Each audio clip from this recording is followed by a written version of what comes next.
ಕಣ್ಣೀರು ಸುರಿಸಬೇಡ, ನಿನ್ನ ಹಿಂದೆ ನಾನಿದ್ದೇನೆ. ರಿಷಬ್ ಶೆಟ್ಟಿಗೆ ಪಂಜುರ್ಲಿ ದೈವ ಅಭಯ. ಹಾವೇರಿಯಲ್ಲಿ ಹಿಜಾಬ್ ಕೇಸರಿ ವಿವಾದ ಸುಖಾಂತ್ಯ. ವಿದ್ಯಾರ್ಥಿ ಮನವೊಲಿಸಿದ ಕಾಲೇಜು ಆಡಳಿತ ಮಂಡಳಿ. ಎಲ್ಲದರ ಕಂಪ್ಲೀಟ್ ರಿಪೋರ್ಟ್ ಅನ್ನು ನೋಡ್ತಾ ಹೋಗೋಣ. ಕರ್ನಾಟಕ ಟಾಪ್ 20ಯಲ್ಲಿ ಬಾಲಿವುಡ್ನ ನಟ ಶಾರುಖ್ ಖಾನ್ ಪುತ್ರ ಆರ್ಯನ್ ಖಾನ್ ಅಸಭ್ಯವಾಗಿ ಸನ್ನೆ ಮಾಡಿರುವುದು ಆಕ್ರೋಶ ಕಾರಣವಾಗಿದೆ. ಸದ್ಯ ಪ್ರಕರಣಕ್ಕೆ ಸಂಬಂಧಪಟ್ಟಂತೆ ಕಬ್ಬನ್ ಪಾರ್ಕ್ ಪೊಲೀಸರು ಇನ್ವೆಸ್ಟಿಗೇಷನ್ ಶುರು ಮಾಡಿದ್ದಾರೆ. ಪ್ರಕರಣವನ್ನ ಗಂಭೀರವಾಗಿ ಪರಿಗಣಿಸಿರುವ ಕಬ್ಬನ್ ಪಾರ್ಕ್ ಪೊಲೀಸರು ತನಿಖೆಯನ್ನ ಚುರುಕುಗೊಳಿಸಿದ್ದಾರೆ. ಪಬ್ ಮ್ಯಾನೇಜರ್ 1 ಗಂಟೆಗಳ ಕಾಲ ವಿಚಾರಣೆ ಫೇಸ್ ಮಾಡಿದ್ದು ಮಾಹಿತಿಯನ್ನು ಪೊಲೀಸರು ಸಂಗ್ರಹಿಸಿದ್ದಾರೆ. ಘಟನೆಗೆ ಕಾರಣ ಏನು, ಏಕಾಏಕಿ ಜನರನ್ನ ಕಂಡು ದುರ್ವರ್ತನೆ ತೋರಿದ್ಯಾಕೆ ಅನ್ನುವ ಬಗ್ಗೆ ಮಾಹಿತಿ ಕಲೆ ಹಾಕ್ತಿದ್ದಾರೆ. ಇನ್ನು ಪ್ರಕರಣಕ್ಕೆ ಸಂಬಂಧಪಟ್ಟಂತೆ 3 ವಿರುದ್ಧ ಇಮೇಲ್ ಮೂಲಕ ಹಿಂದೂ ಮುಖಂಡ ತೇಜಸ್ ಗೌಡ ಎಂಬುವರು ಪೊಲೀಸ್ ಆಯುಕ್ತರಿಗೆ ದೂರು ಕೊಟ್ಟಿದ್ದಾರೆ. ಆರ್ಯನ್ ಖಾನ್, ನಲ್ಪಾಡ್, ಜಾಹಿದ್ ಖಾನ್ ವಿರುದ್ಧ ದೂರು ಕೊಟ್ಟಿದ್ದಾರೆ. ಸಾರ್ವಜನಿಕವಾಗಿ ಅಸಭ್ಯ ಸನ್ನೆ ಮಾಡಿದ ಆರ್ಯನ್ ಖಾನ್ ಈ ವೇಳೆ ಇಬ್ಬರು ನಗ್ನಗ್ತಾ ನಿಂತಿದ್ರು ಅಂತ ದುರ್ವರ್ತನೆ ತಡೆದಿಲ್ಲ ಅಂತ ಹೇಳಿ ಆರೋಪಿಸಿದ್ದಾರೆ. ತನಿಖೆಯ ವೇಳೆ ಯುವಕನೋರ್ವನಿಗೆ ಆರ್ಯನ್ ಖಾನ್ ಮಧ್ಯದ ಬೆರಳನ್ನು ತೋರಿಸಿದ್ರು ಅನ್ನುವಂತಹ ಮಾಹಿತಿ ಇದೆ. ಹೀಗಾಗಿ ಟೆಕ್ನಿಷಿಯನ್ಸ್ಗೆ ಪೊಲೀಸರು ವಿಚಾರಣೆ ಮಾಡ್ತಿದ್ದಾರೆ. ಸದ್ಯ ಘಟನೆಗೆ ಸಂಬಂಧಪಟ್ಟಂತೆ ಯುವಕ ಕಂಗಾಲಾಗಿ ದ್ವಂದ್ವ ಹೇಳಿಕೆಯನ್ನು ಕೊಡ್ತಿದ್ದಾನೆ ಅನ್ನೋದು ಗೊತ್ತಾಗ್ತಿದೆ. ಮಾಧ್ಯಮಗಳಲ್ಲಿ ಸುದ್ದಿಯಾದ ನಂತರ ಯುವಕನಿಗೆ ಬೆದರಿಕೆಯನ್ನ ಹಾಕಿದ್ರಾ ಅನ್ನುವಂತಹ ಅನುಮಾನ ಕೂಡ ಮೂಡ್ತಾ ಇದೆ. ಕಣ್ಣೀರು ಸುರಿಸಬೇಡ, ನಿನ್ನ ಹಿಂದೆ ನಾನಿದ್ದೇನೆ ಅಂತ ಹೇಳಿ ಪಂಜುರ್ಲಿ ದೈವ ರಿಷಬ್ ಶೆಟ್ಟಿಗೆ ಅಭಯ ಕೊಟ್ಟಿದೆ. ಕಾಂತಾರ ಚಾಪ್ಟರ್ 1 ಸಿನಿಮಾ ಭರ್ಜರಿ ಯಶಸ್ವಿಯಾದ ಬೆನ್ನಲ್ಲೇ ಮಂಗಳೂರಿನ ಬಾರೆಬೈಲ್, ವರಾಹಿ, ಪಂಜುರ್ಲಿ ಮತ್ತು ಬಂಟ ದೈವಸ್ಥಾನದಲ್ಲಿ ಹರಕೆ ನೇಮ ನಡೆಯಿತು. ರಿಷಬ್ ಶೆಟ್ಟಿ ಹಾಗೂ ಹೊಂಬಾಳೆ ಫಿಲ್ಮ್ಸ್ ವತಿಯಿಂದ ಹರಕೆ ನೇಮೋತ್ಸವವನ್ನು ಆಯೋಜನೆ ಮಾಡಲಾಗಿತ್ತು. ರಿಷಬ್ ಶೆಟ್ಟಿ ಅವರನ್ನ ಅಪ್ಪಿ ಆಲಂಗಿಸಿದ ಮಡಿಲಲ್ಲಿ ಮಲಗಿದ ಪಂಜುರ್ಲಿ ದೈವ ನಿನ್ನ ಹಿಂದೆ ನಾನಿದ್ದೇನೆ ಕೈ ಭಾಷೆಯಲ್ಲಿ ಸನ್ನೆ ಮಾಡುವ ಮೂಲಕ ಅಭಯವನ್ನ ಕೊಡ್ತು. ವೀಳ್ಯ ಶಕುನದ ಮೂಲಕ ನಾನು ಸಂತುಷ್ಟನಾಗಿದ್ದೇನೆ ಅಂತ ಹೇಳಿತು. ಕೋಲಕ್ಕೂ ಮುನ್ನ ವರಾಹಿ ಪಂಜುರ್ಲಿಗೆ ಎಣ್ಣೆ ಬುಳ್ಯದಲ್ಲಿ ರಿಷಬ್ ಹಾಗೂ ಹೊಂಬಾಳೆ ನಿರ್ಮಾಪಕ ವಿಜಯ್ ಕಿರ್ಗುಂದೂರಿಗೆ ದೈವ ಅಭಯ ಕೊಡ್ತು. ಮಧ್ಯರಾತ್ರಿಯವರೆಗೂ ಕೂಡ ಕೋಲ ಸೇವೆಯಲ್ಲಿ ನಿರ್ಮಾಪಕ ವಿಜಯ್ ಕಿರ್ಗುಂದೂರು, ನಿರ್ದೇಶಕ ಸಂತೋಷ್ ಆನಂದರಾಮ್, ರಿಷಬ್ ಪತ್ನಿ ಪ್ರಗತಿ ಶೆಟ್ಟಿ ಸೇರಿದಂತೆ ಚಿತ್ರರಂಗದ ಹಲವರು ಭಾಗಿಯಾಗಿದ್ರು. ಗಗ್ಗರ ಸೇವೆಯ ಜೊತೆಗೆ ಅನ್ನ ಸಂತರ್ಪಣೆ ಕಾರ್ಯದಲ್ಲೂ ಕೂಡ ಕಾಂತಾರ ಚಿತ್ರತಂಡ ಭಾಗಿಯಾಗಿತ್ತು. ಈ ವೇಳೆ ಸಿನಿಮಾ ಮತ್ತು ಸಂಸಾರದಲ್ಲಿ ಜಾಗರೂಕತೆಯಿಂದಿರುವಂತೆ ದೈವ ಎಚ್ಚರಿಕೆ ಕೊಡ್ತು. ಸಿನಿಮಾ ಕ್ಷೇತ್ರ ಅಂದಾಗ ಅಲ್ಲಿ ವಿರೋಧಿಗಳಿರ್ತಾರೆ, ಈ ವಿಚಾರದಲ್ಲಿ ಎಚ್ಚರಿಕೆ ಇರಲಿ ಅಂತ ಸೂಚಿಸಿತು. ಇದರ ಜೊತೆಗೆ ಹರಕೆ ಹೇಳಿಕೊಂಡಿದ್ದರೆ ಅದನ್ನ ಕೊಟ್ಟು ಬಿಡುವಂತ ಕೂಡ ರಿಷಬ್ಗೆ ದೈವ ಹೇಳಿದೆ. ಹಾವೇರಿಯ ಹನಗಲ್ ತಾಲೂಕಿನ ಪ್ರಥಮ ದರ್ಜೆ ಕಾಲೇಜಿನಲ್ಲಿ ತಲೆದೂರಿದ್ದ ಹಿಜಾಬ್ ಮತ್ತು ಕೇಸರಿ ವಿವಾದ ಸುಖಾಂತ್ಯ ಕಂಡಿದೆ. ವಿದ್ಯಾರ್ಥಿಗಳ ಮನವೊಲಿಸುವಲ್ಲಿ ಕಾಲೇಜು ಆಡಳಿತ ಮಂಡಳಿ ಯಶಸ್ವಿಯಾಗಿದೆ.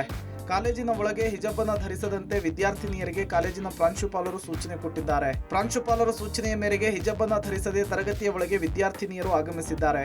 ಹಿಜಾಬ್ ಅನ್ನು ಧರಿಸಿದ್ರೆ ನಾವು ಕೇಸರಿ ಶಾಲ್ ಹಾಕ್ತೇವೆ ಅಂತ ಹೇಳಿ ಇವತ್ತು ಕೂಡ ವಿದ್ಯಾರ್ಥಿಗಳು ಪಟ್ಟಿಡಿದ್ರಿಂದ ಎರಡೂ ಕಡೆಯವರನ್ನು ಕೂಡ ಪ್ರಾಂಶುಪಾಲರು ಮಾತುಕತೆ ನಡೆಸಿ ಸಮಸ್ಯೆಯನ್ನು ಇತ್ಯರ್ಥಗೊಳಿಸಿದ್ದಾರೆ.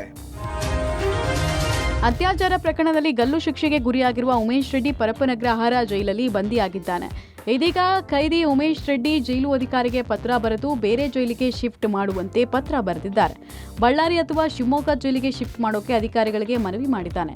ಚಿತ್ರದುರ್ಗದಲ್ಲಿ ತನ್ನ ತಾಯಿಗೆ ಕ್ಯಾನ್ಸರ್ ಇದ್ದು ಹತ್ತಿರದ ಜೈಲ್ಗಳಿಗೆ ಶಿಫ್ಟ್ ಮಾಡಿ ಅಂತ ಮನವಿ ಮಾಡಿದ್ದಾನೆ. ಬಳ್ಳಾರಿ ಮತ್ತು ಶಿವಮೊಗ್ಗ ಜೈಲಿನಲ್ಲಿ ಉಮೇಶ್ ರೆಡ್ಡಿಗೆ ತೀವ್ರ ಆಪ್ತರು ಮತ್ತು ವಿರೋಧಿಗಳು ಇದ್ದಾರಾ ಅನ್ನೋ ಬಗ್ಗೆ ಪರಿಶೀಲನೆ ಮಾಡಲಾಗ್ತಿದೆ. ಆ ಬಳಿಕ ಮನವಿಯನ್ನ ಪರಿಗಣಿಸಬೇಕಾ ಬೇಡವಾ ಅನ್ನೋದು ಜೈಲಧಿಕಾರಿಗಳು ತೀರ್ಮಾನವನ್ನ ಮಾಡಲಿದ್ದಾರೆ. ಜೈಲಿನಲ್ಲಿ ರಾಜಾತಿಥ್ಯದ ವಿಡಿಯೋಗಳು ವೈರಲ್ ಆಗಿದ್ವು. ಅದರಲ್ಲಿ ಸಜಾಬಂದಿ ಉಮೇಶ್ ರೆಡ್ಡಿ, ಶಂಕಿತ ಉಗ್ರ ಮತ್ತು ಸ್ಮಗ್ಲಿಂಗ್ ಕೇಸ್ನ ಆರೋಪಿ ತರುಣ್ ರಾಜ್ ಇರುವ ವಿಡಿಯೋ ಕೂಡ ವೈರಲ್ ಆಗಿತ್ತು. ಈ ಸಂಬಂಧ ಹೈ ಪವರ್ ಕಮಿಟಿ ಮತ್ತು ಜೈಲಿನ ಮೇಲಧಿಕಾರಿಗಳು ತೀವ್ರ ವಿಚಾರಣೆ ನಡೆಸಿದರು.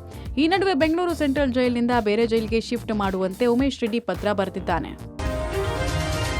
ಪೋಕ್ಸೋ ಪ್ರಕರಣದಲ್ಲಿ ಮುರುಘಾಶ್ರೀ ನಿರ್ದೋಷಿ ಅಂತ ಕೋರ್ಟ್ ಘೋಷಿಸಿದೆ. ಈ ತೀರ್ಪಿನಲ್ಲಿ ಮುಖ್ಯವಾಗಿ ತಿಳಿದು ಬಂದ ಅಂಶ ಅಂದ್ರೆ ಅತ್ಯಾಚಾರ ನಡೆದಿದೆ ಎನ್ನುವ ದಿನ ಮುರುಘಾಶ್ರೀ ಮಠದಲ್ಲೇ ಇರಲಿಲ್ಲ, ಅವರು ವಿದೇಶದಲ್ಲಿದ್ರು. ಸಂತ್ರಸ್ತೆಯ ತಾಯಿಗೆ ಪ್ರಕರಣದ ಬಗ್ಗೆ ಮಾಹಿತಿಯೇ ಇರಲಿಲ್ಲ. ಮಾಧ್ಯಮವನ್ನು ವೀಕ್ಷಿಸಿದ ಬಳಿಕವೇ ಪ್ರಕರಣದ ಬಗ್ಗೆ ಮಾಹಿತಿ ಗೊತ್ತಾಗಿದೆ. ಮಠದ ಮಾಜಿ ಆಡಳಿತಾಧಿಕಾರಿಯಾಗಿದ್ದ ಬಸವರಾಜನ್ ಹಾಗೂ ಮುರುಘಾಶ್ರೀ ಮಧ್ಯೆ ಸತತ 1.5 ದಶಕದಿಂದ ಮಠದ ವಿಚಾರದಲ್ಲಿ ಜಿದ್ದಾಜಿದ್ದಿ, ಆಸ್ತಿ ವ್ಯಾಜ್ಯ ಹಾಗೂ ಹಳೆ ದ್ವೇಷದಿಂದ ಸಂಘರ್ಷವಿತ್ತು. ಹೀಗಾಗಿ ಸಂತ್ರಸ್ತೆಯರನ್ನ ದಾಳವಾಗಿಸಿಕೊಂಡು ಮುರುಘಾಶ್ರೀ ವಿರುದ್ಧ ಷಡ್ಯಂತ್ರ ಮಾಡಲಾಗಿದೆ ಅಂತ ತಿಳಿದು ಬಂದಿದೆ. ಎಸ್ಕೆ ಬಸವರಾಜನ್ ಗುಂಪಿನಿಂದ ಹಣದ ವ್ಯವಹಾರ ನಡೆದಿರುವುದು ಸಾಬೀತಾಗಿದೆ. ಹಾಗೆಯೇ ಅತ್ಯಾಚಾರ ನಡೆದಿದೆ ಎಂಬುದಕ್ಕೆ ಮೆಡಿಕಲ್ ಎವಿಡೆನ್ಸ್ ಕೊರತೆ ಇದ್ದು ಪೊಲೀಸರು ಮತ್ತು ಕೋರ್ಟ್ ಎದುರು ಸಂತ್ರಸ್ತೆಯರ ಹೇಳಿಕೆಗಳಲ್ಲಿ ಡಿಫರೆನ್ಸ್ ಇದೆ. ಒಂದು ಕಡೆ ಚಾಕ್ಲೇಟು ಹಣ್ಣು ನೀಡಿದ್ದಾರೆ ಅಂತ ಹೇಳಿರುವ ಸಂತ್ರಸ್ತೆಯರು ಮತ್ತೊಂದು ಕಡೆ ಹಣ್ಣು ಚಾಕ್ಲೇಟ್ ನೀಡಿಲ್ಲ ಅಂತ ಹೇಳಿದ್ದಾರೆ. ಜೊತೆಗೆ ಹಿಂಬಾಗಿಲಿನಿಂದ ಶ್ರೀಗಳು ಕೋಣೆಗೆ ತೆರಳುತ್ತಾ ಇದ್ರು ಅಂತ ಹೇಳಿದ್ರು. ವಾಸ್ತವದಲ್ಲಿ ಶ್ರೀಗಳ ಕೋಣೆಗೆ ಹಿಂಬಾಗಿಲು ಕೂಡ ಇಲ್ಲ ಅಂತ ಸಾಬೀತಾಗಿದೆ. ಲೈಂಗಿಕ ದೌರ್ಜನ್ಯ ಆರೋಪದ ಬಗ್ಗೆ ಪದೇ ಪದೇ ಬದಲಾದ ಹೇಳಿಕೆ, ಹಾಸ್ಟೆಲ್ನಲ್ಲಿದ್ದಂತಹ ಇತರ ಸಾಕ್ಷಿಗಳಿಂದ ವ್ಯತಿರಿಕ್ತ ಹೇಳಿಕೆಯ ಪರಿಣಾಮ ಮುರುಘಾ ಶ್ರೀಗಳ ಕೇಸ್ನಿಂದ ನಿರ್ದೋಷಿಯಾಗಿದ್ದಾರೆ.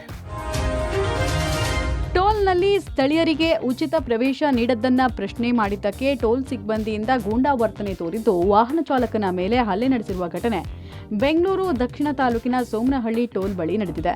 ಹೆದ್ದಾರಿ ಪ್ರಾಧಿಕಾರದ ನಿಯಮಗಳ ಪ್ರಕಾರ ಟೋಲ್ನಿಂದ 20 ಕಿಲೋಮೀಟರ್ ವ್ಯಾಪ್ತಿಯ ಸ್ಥಳೀಯ ನಿವಾಸಿಗಳಿಗೆ ಉಚಿತ ಅವಕಾಶ ನೀಡಬೇಕು ಅಥವಾ ಪಾಸ್ ಸೌಲಭ್ಯ ಕಲ್ಪಿಸಬೇಕು.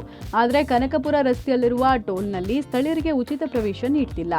ಜೊತೆಗೆ ಪಾಸ್ ವ್ಯವಸ್ಥೆ ಕೂಡ ಇಲ್ಲ. ಈ ಬಗ್ಗೆ ಪ್ರಶ್ನೆ ಮಾಡಿದ್ದಕ್ಕೆ ಗೂಡ್ಸ್ ವಾಹನ ಚಾಲಕ ಅಬ್ದುಲ್ ಮರ್ದಾನ್ ಹಾಗೂ ನಜೀರ್ ಅಹಮದ್ ಎಂಬುವರ ಮೇಲೆ ಟೋಲ್ ಸಿಬ್ಬಂದಿ ಹಲ್ಲೆ ಮಾಡಿ ಎಳೆದಾಡಿದ್ದಾರೆ. ಟೋಲ್ ಸಿಬ್ಬಂದಿ ಹಲ್ಲೆ ಮಾಡಿರುವ ವಿಡಿಯೋ ಮೊಬೈಲ್ ಕ್ಯಾಮೆರಾದಲ್ಲಿ ಸೆರೆಯಾಗಿದ್ದು, ಈ ಸಂಬಂಧ ಕಗಲೀಪುರ ಪೊಲೀಸ್ ಠಾಣೆಯಲ್ಲಿ ಪ್ರಕರಣ ದಾಖಲಾಗಿದೆ. ಟೋಲ್ ಸಿಬ್ಬಂದಿ ಗೂಂಡಾವರ್ತನೆ ವಿರುದ್ಧ ಕ್ರಮ ವಹಿಸುವಂತೆ ಸ್ಥಳೀಯರು ಒತ್ತಾಯಿಸಿದ್ದಾರೆ.